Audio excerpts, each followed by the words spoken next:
Chapter 17, the 1920s, the Jazz Age. At this time, Warren G. Harding was our president. He wins the election of 1920. Harding promises a return to normalcy after World War I.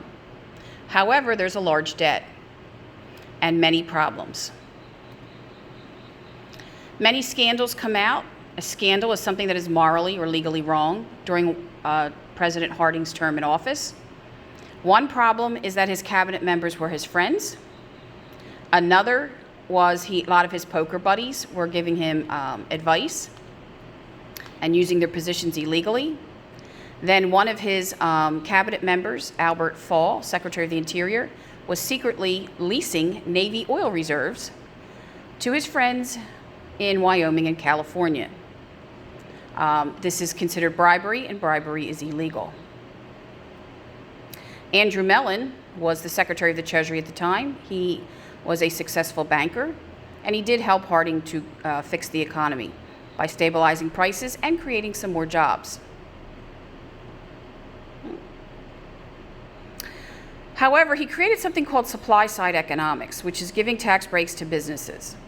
Unfortunately, this doesn't always work because many times the business people just take the tax money and don't improve their businesses or hire more people or even give their employees raises.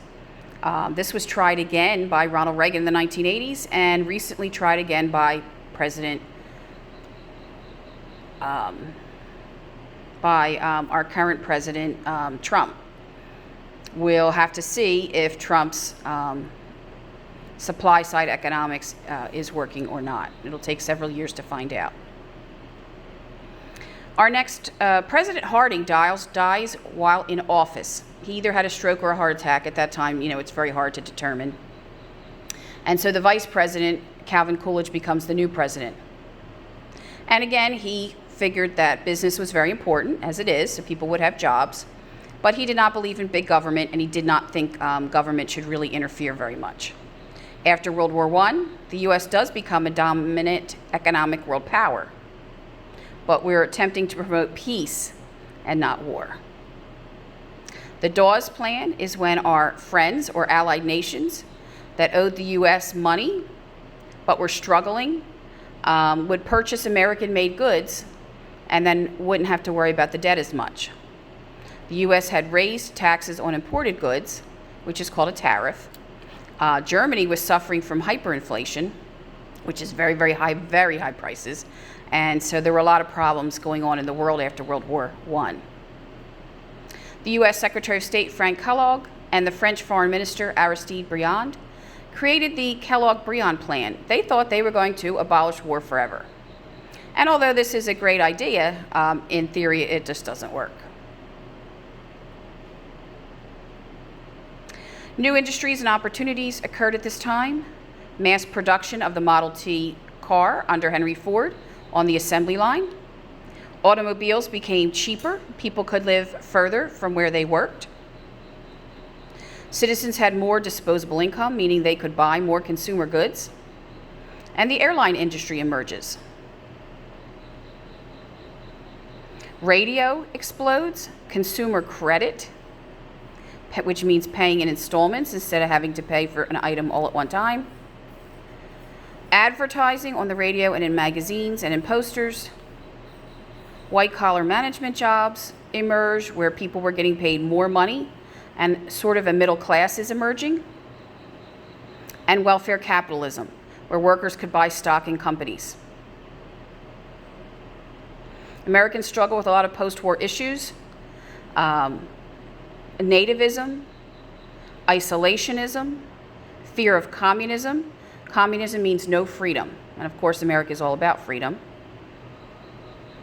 A lot of prejudice against immigrants.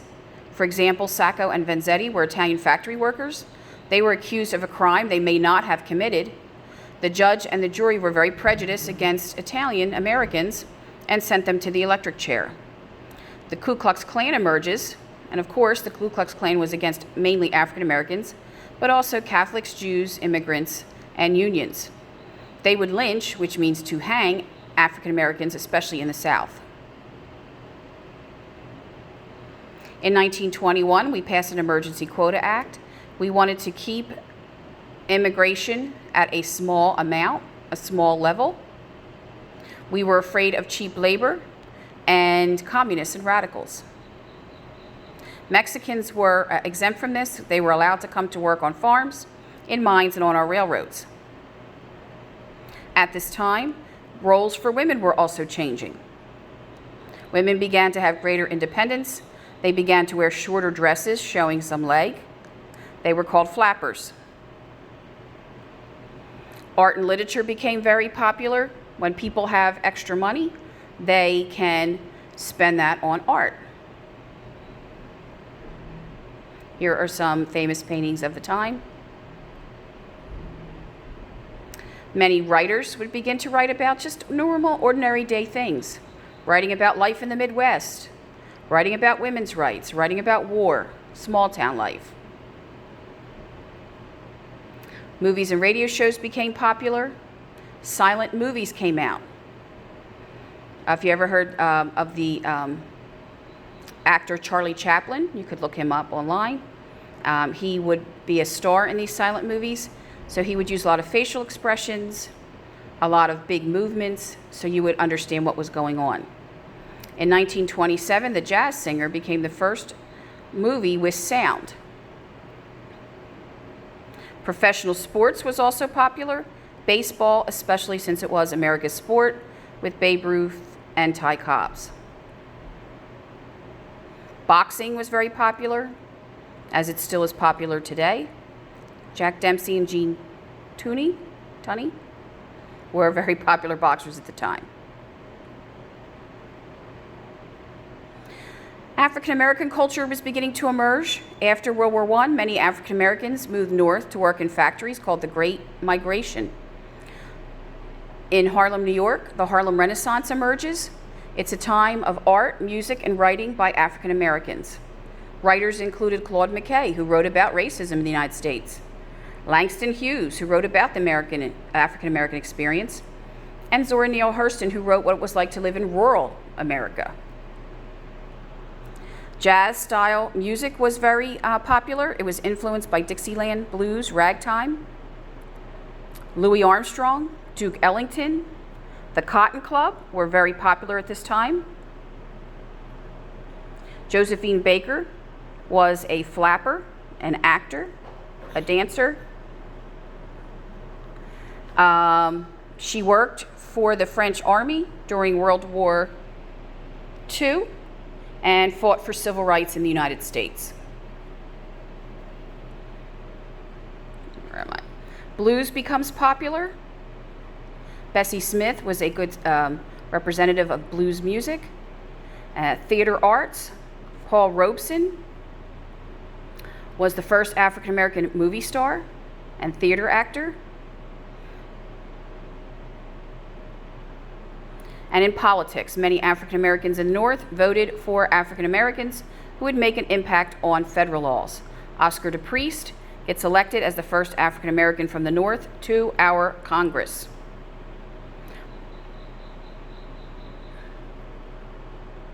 So the 1920s was a time of change and a time of art, music, literature, and more rights.